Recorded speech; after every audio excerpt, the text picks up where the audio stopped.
This is the Bentley Bentayga. I can't believe how big it is, first of all. Yes, it's an SUV, but it's still really got the vibe of a Bentley, especially from the front.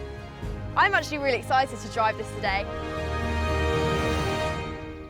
I've heard it's a bit of a rocket and it can handle pretty much anything, so I can't wait to try it out for myself. Hidden inside each 5-metre-long SUV is a multitude of cutting-edge engineering. A state-of-the-art V8 engine designed to ramp up the performance potential. One of the most powerful braking systems on any production car in the world. And a hand-finished leather and veneer interior.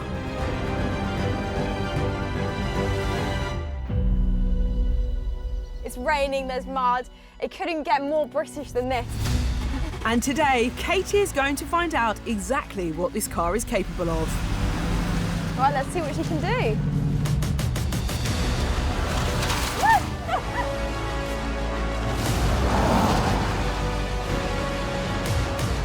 It's just so punchy. It just launches you down the road. It's like being on a runway. It's 0 to 60 in 4.4 seconds and a top speed of 180. And you just would not associate those kind of numbers with a 2.5-ton SUV. Rapidly transitioning from tarmac to terrain, this SUV is designed to be both fast and fearless. And it's just going up these steep hills like they're not even there. I believe I'm off-roading in a Bentley. So how do you cross the versatility of an SUV with the fun of a sports car? The secrets are concealed in Bentley's British manufacturing facility in Crewe, northwest England. Home to the company since 1946, the 521,000 square metre carbon neutral factory is more than twice the size of New York's Grand Central Station. Over 2,000 employees combine handcrafted tradition with state-of-the-art technology to produce in excess of 10,000 bespoke vehicles every year. There are literally billions of combinations, and no two cars are the same. And that's what we're really proud of when we see these cars that come off the production line. It takes 127 hours to take each lightweight aluminium chassis and transform it into a finished, ready-to-roll sports utility vehicle. But first, the core of this SUV must be developed: the engine. And for engineer Andy Marsden and his team, this was a formidable task.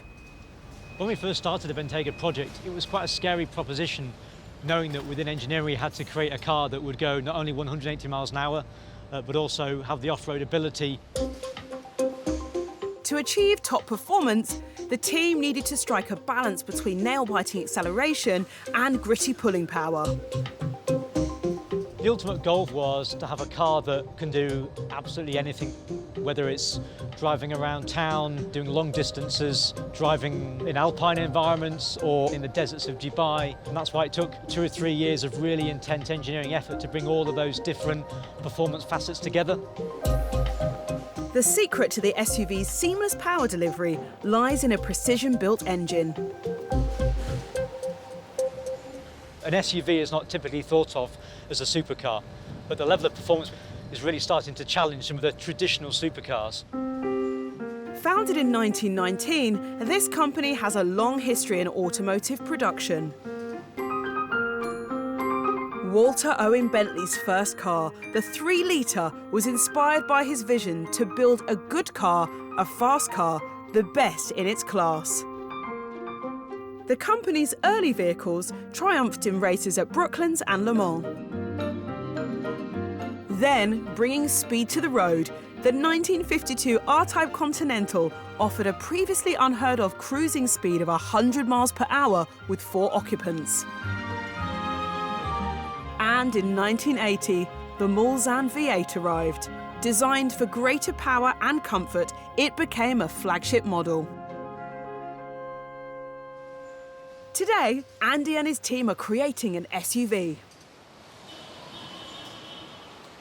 So here we have the beating heart of the Bentayga. This is our V8 twin-turbo 4-litre engine that's got 542 brake horsepower, which is no mean feat.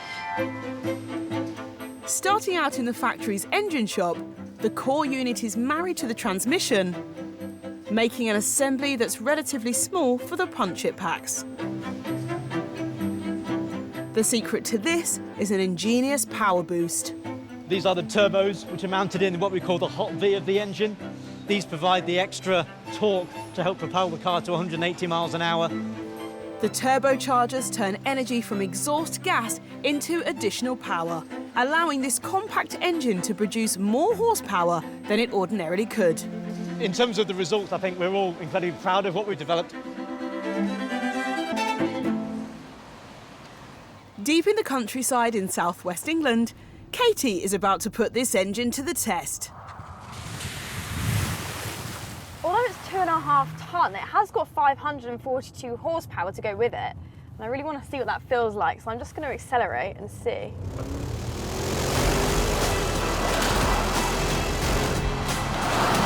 That's like instantaneous power. This SUV has 770 Newton meters of torque, the equivalent of some sports cars. That has that same bending you back in your seat effect as a kind of nimble, tiny supercar has. When I accelerate, automatically you can hear the throat of the engine. It really kicks in, it's very responsive. It's got a lot of power harness underneath it.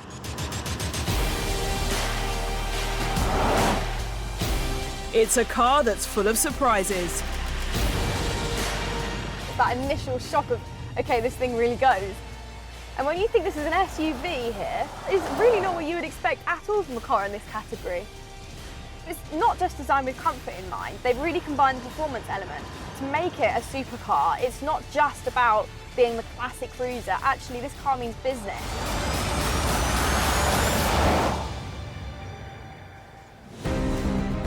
With 542 horsepower, this SUV reaches 0 to 60 in 4.4 seconds. An adjustable suspension system helps the 2.5-tonne vehicle to literally glide on air. And with a permanent all-wheel drive system, this car is designed for adaptability. We put a lot of effort into the advanced driver assistance systems, whereby the car will accelerate and brake itself according to the traffic conditions. It's got a lane assist system to make sure that the car doesn't stray out of a lane if the driver loses concentration for a short amount of time. And that's really important to make the car as easy to drive as possible. Designed to be as family-friendly as they are fun, sports utility vehicles have become one of the world's most popular breed of car. But these accomplished machines may not have flourished if it weren't for one of history's automotive legends.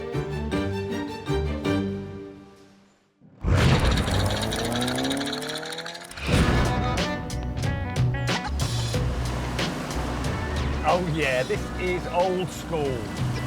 Titch Cormac is in Cornwall, discovering a revolutionary vehicle that took the world by storm. It really is an iconic car. For when both style and performance are of equal importance. This is a 1974 Range Rover Series 1. It's such a nice car to drive. When you think this is 46 years old, it handles really, really well. The steering's tight, the brakes are good, and the suspension is sublime. It just floats along the road. This all-purpose vehicle was a bright idea that changed the automotive industry forever. The first SUVs were tough, rugged, but also had a degree of comfort and luxury. Range Rover took this concept to the next level. They created a vehicle that could tow a trailer across a field, but it was also so sophisticated, it was good enough for the Queen of the United Kingdom. Now, not many car manufacturers have achieved that. Launched in 1970 with the tagline, "A car for all reasons," the Range Rover had arrived, And it helped create an entirely new category of vehicle, the luxury SUV. And here it is, and it's an undeniable design classic. At the back was this split tailgate design, giving you plenty of space and a nice little seat to sit and eat cucumber sandwiches and drink your Pimm's. The seats then would open up and give you plenty of space in the back for straw bales and dogs. This British icon was widely acclaimed for its car-like comfort, but much of its success was down to performance. Now, importantly, we need to see what's under the bonnet. Now, this is one of the secrets to the Range Rover's success, which is the ever-reliable Rover 3.5 V8 engine, and it's an absolute superbly designed machine. It's robust, it pumps out a lot of power, and it gives a top speed of about 90 miles an hour. But performance wasn't restricted to the road. For those hard-to-reach places, this vehicle had another secret weapon. The Range Rover was the first SUV to have permanent four-wheel drive. The beauty of this was you could drive around your estate and take a little shortcut across the field. Oh, a bit like this.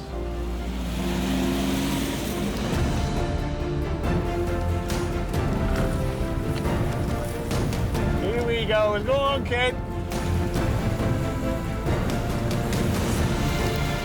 The secret to the popularity was the fact that it was capable of anything. It was equally as happy in the mud as it was on the road. And also with the high driving position, people really enjoyed it and felt it was quite commanding on the road. I could just see the Queen taking a shortcut through Balmoral, straight across the field. Go on, Your Majesty. Late for afternoon tea, and she doesn't want to miss out on her fresh scone and cream.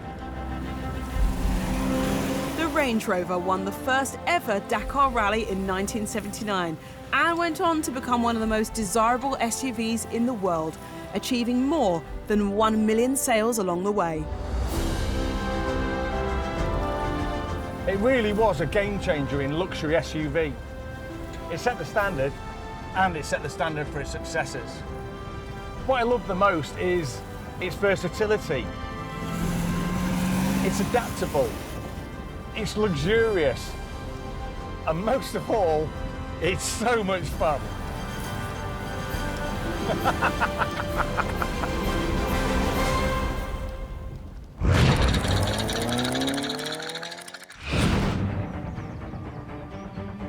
SUVs are a relatively new type of vehicle, but their popularity is showing no sign of stopping as manufacturers continue to pump up the performance.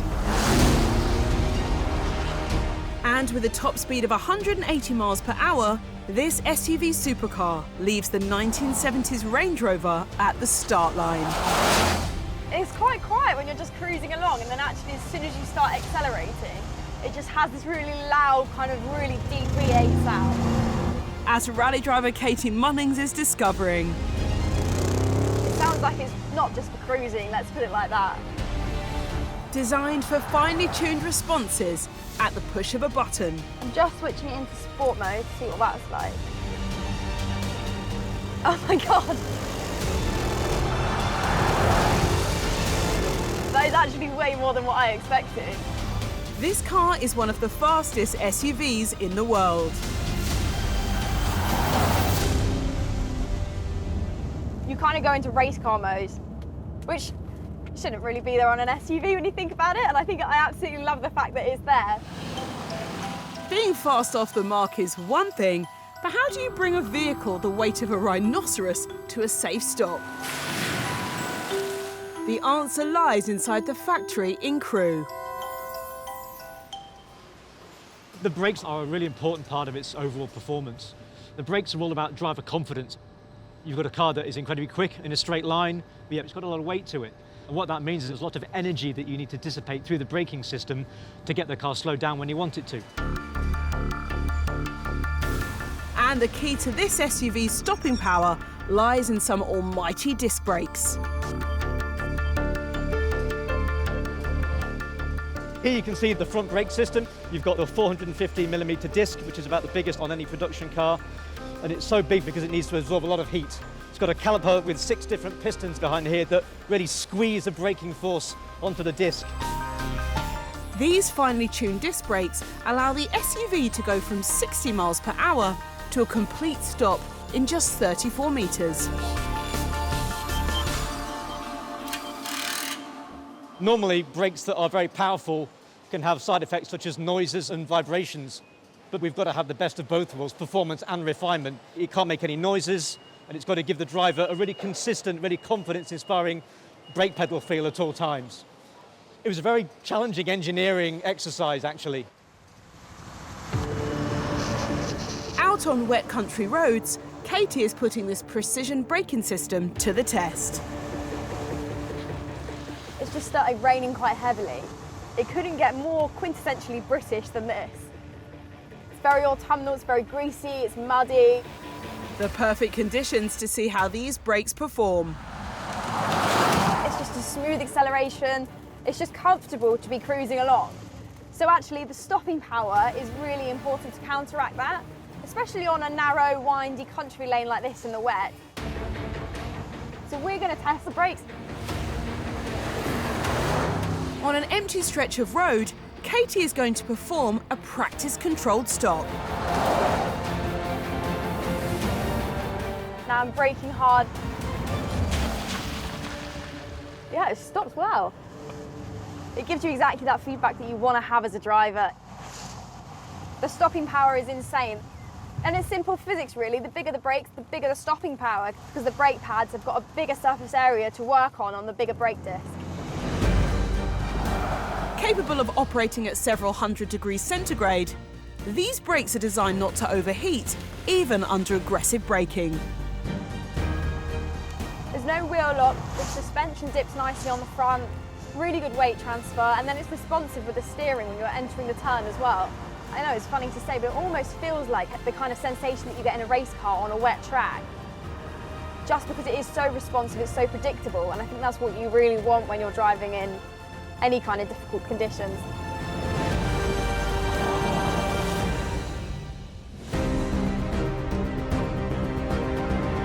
This luxury sports utility vehicle features pioneering anti-roll technology, virtually eliminating body roll.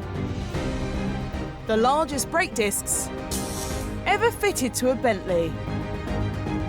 And an interior that's bristling with driver technology.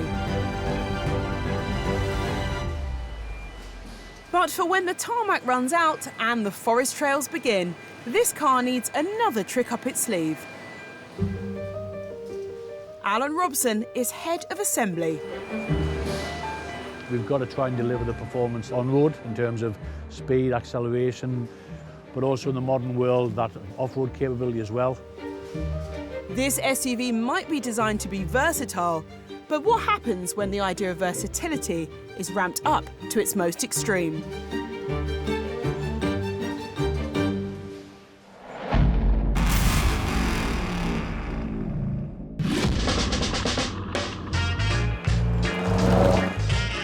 A sports utility vehicle is like the ultimate adventure vehicle. Susie Shee is at the seaside resort of Littlehampton in Sussex, discovering an SUV with a difference. SUVs can be two-wheel drive, four-wheel drive, all-wheel drive. But the one thing they have in common is they like to get off the tarmac and go for adventures. But there is one place that has evaded them until now. Oh my goodness! I'm in the water, okay. There's no water coming in, we're all right. I am floating in a car on a river. Not weird at all. This is a Dutton Surf amphibious car. It is bonkers. With both wheels and jet propulsion, this car-boat hybrid is equally suited to the river as it is the road. It is a little bit frightening being in a car, but on a river. It's a very odd feeling, but But actually, once I'm here, it's really quite stable. I don't feel like I'm tilting around or anything. The engineering that's gone into this vehicle is just incredible. I mean, the doors are actually above the waterline, so I can actually just open it right up. It's just crazy. With a top speed of 85 miles per hour on land and a more sedate 6 miles per hour on the water, this quirky SUV takes mobility to a whole new level. It would certainly speed up my commute in Oxford. I mean, I could just drive into the river, up to my office and drive straight out. It would be quite practical. There's land approaching, and they do sell this car with the tagline, "No beach out of reach," so I'm going to put that to the test. I'm going to try and drive straight up and out of the water.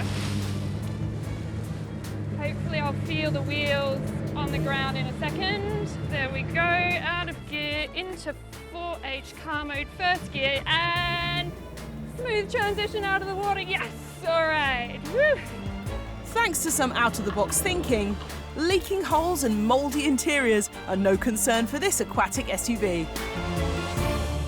One of the first things you notice about this car is that it's not made of steel or aluminium. It's actually made of plastic. There's no way this baby's going to rust. And the whole car is designed to be waterproof. On the back here you can see the impeller, and the reason it's an impeller, not a propeller, is because you're not allowed to have a propeller on the road. So it's all designed to make sure that you can have it both on the road and in the water safely. The waterproofing extends under the bonnet, making this car virtually unsinkable. You can see that this is all in a watertight enclosure here. And again, it's coated to make it watertight in there.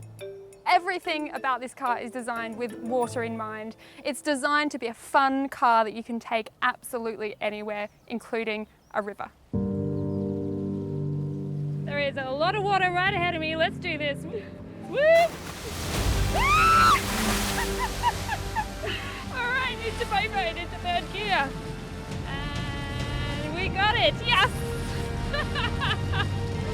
It's just like the ultimate SUV.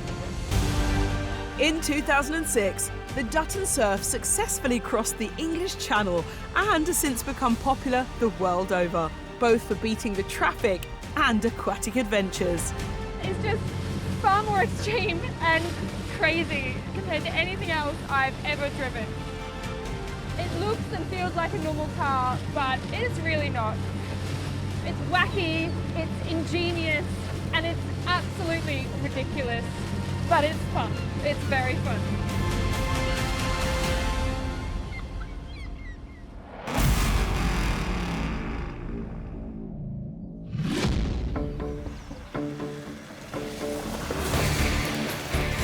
The high seas might be out of reach for professional rally driver Katie Munnings, I can't believe I'm off-road. but she doesn't have to stick to the beaten track. It feels wrong because it's so polished and such a perfect car. But actually it feels so right at the same time because it's just so easy and so much fun to drive because it's just completely adapting to the terrain.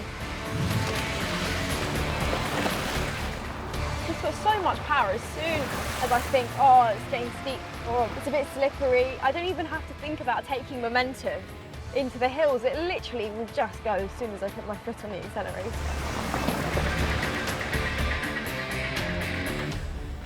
But creating an SUV that's as accomplished on rough terrain as it is racing the roads presents some significant challenges for Alan and his team. The scale of the task for the engineer is enormous to deliver a car like this. You're talking 2.5 tons worth of hardware here, so it needs to be particularly strong and particularly robust. And the secret to this SUV's hardiness is its all-wheel drive system.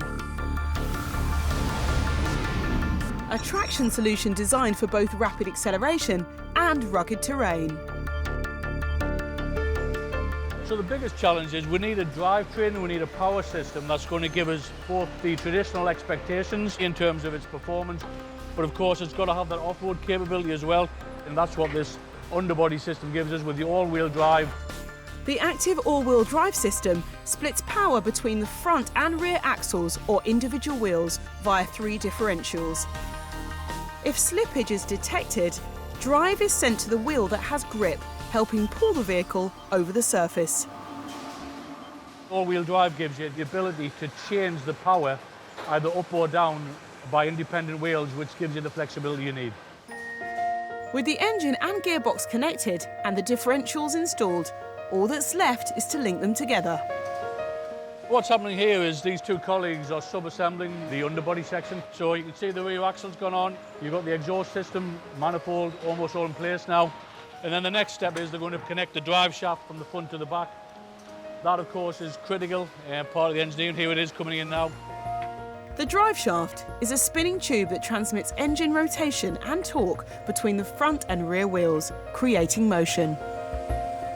And with this critical component in place, the powertrain is complete. This is absolutely essential to the car. Without this level of system, there's no way we could deliver the performance that we need. Back on the trails, Katie is experiencing the all-wheel drive system for herself. There's just this huge juxtaposition between driving this £150,000 car with being off-road on the muddiest track that I can find in Devon. Can this SUV rise to the muddy challenge? The all-wheel drive system is very advanced. Normally just cruising on the road, the power will be distributed to the rear axle, but when I'm coming off-road and I switch to the all-terrain off-road settings, the front, central and rear diffs are automatically redistributing the power based on where there's a lack of traction. So it's converting power to the front axle to find the grip in the muddy conditions.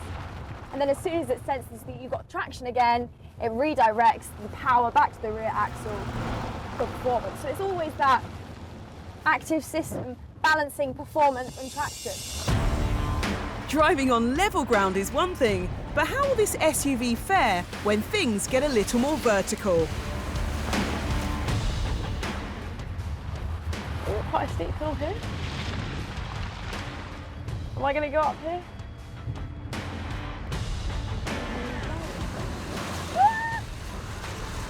We did it!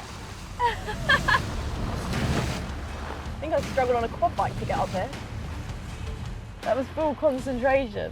I just want to get this car back in one piece.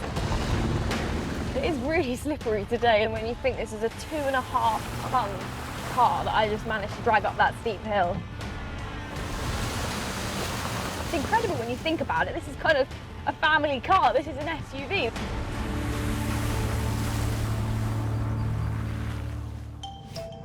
It may be designed to push the pace across turf and tarmac, but how does this SUV avoid a bone-rattling ride? The suspension is a fundamental part of allowing the car to be as versatile as it is, not only for on-road, but obviously off-road also, where traction is incredibly important to get over the obstacles that the driver wants to drive over. And the key to a comfortable ride is found on the factory assembly line. With a combination of air suspension and electronic anti-roll technology.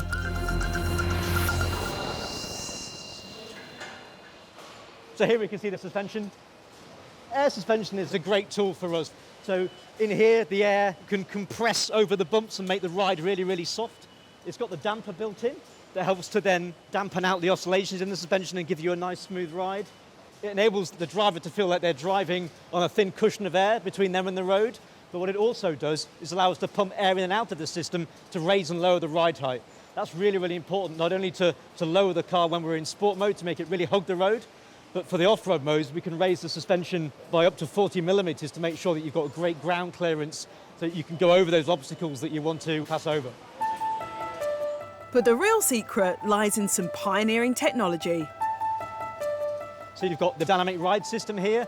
That is a system that we developed to control the car in roll so that when you're going around the corners, it doesn't roll outwards. It gives you great road holding, but it's also a key factor in the off-road performance by allowing the suspension to move independently and make sure you've got really good grip.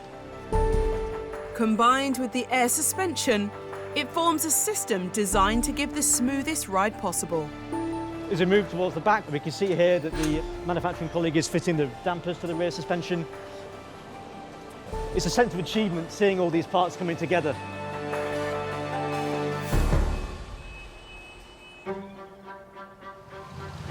But how does it feel behind the wheel?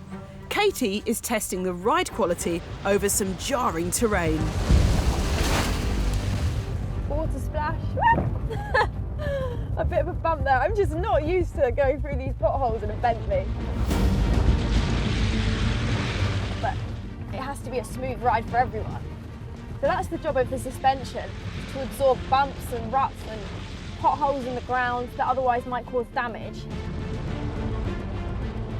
I can't believe the suspension is just putting up with all of this. I'm going through really deep potholes, I'm going off the side of really steep drops and compressions at the bottom, and it's just absolutely soaking everything up. Yes, you can feel it, but it's not at all off-putting or a negative feeling.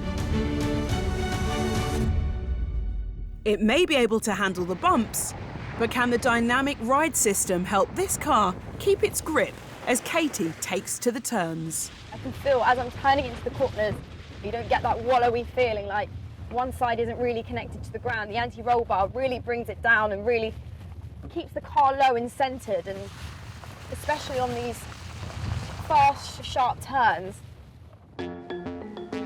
it's like it means business. It's got that kick behind it. There's some big bumps here.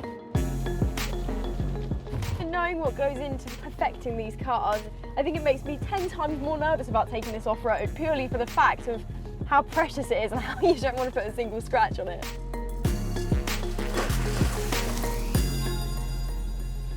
The suspension is designed to create a silky smooth ride, but how do the team ensure this car has a silky smooth finish? The secret lies in the factory's paint shop. And for technical manager Paul Pritchard and his team, creating that showroom shine leaves no room for error.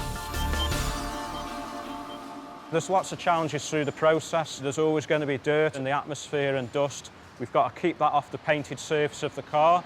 So there are a number of intricate processes which make the paint process very critical. And the first vital step is sanding the primed chassis. Any little bits of dirt, particles that are in the primer, it's critical to get out here before we go into the next process and put paint on the car. Because once the paint is on the car, it's difficult to remove the defect. The sanded body is moved into the paint booth where robotic arms apply colour and gloss. Once the paint has cured, it's time to get under the inspection lights to ensure a spotless glass-like finish.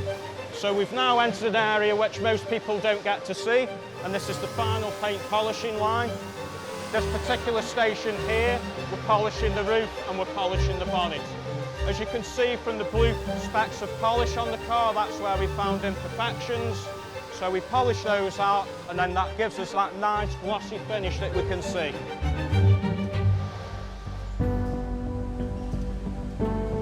With its freshly painted exterior, the SUV body makes its way along the assembly line, where the structure is married to the powertrain and underbody in one smooth movement.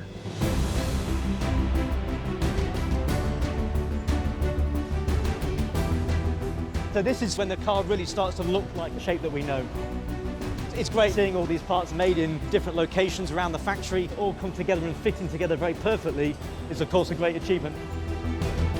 Next, wheels are fitted, windows are installed, the vital wiring's connected, the interior's completed, and finally, it's given some doors. And the finished SUV rolls off the production line. It's a really proud moment every time you see every car come off the production line. Every car looks different, every car looks fantastic, and it's just great to see. The Bentayga has been so capable on road, the acceleration put me back in the seat. Off-road, it's handled any obstacle I've thrown at it, and I keep forgetting that it's a 2.5-ton SUV. It just does not feel like it. Creating a sports utility vehicle demands bold ideas and ingenious engineering. A challenge that requires all the secrets of the supercars. I've had an awesome day today.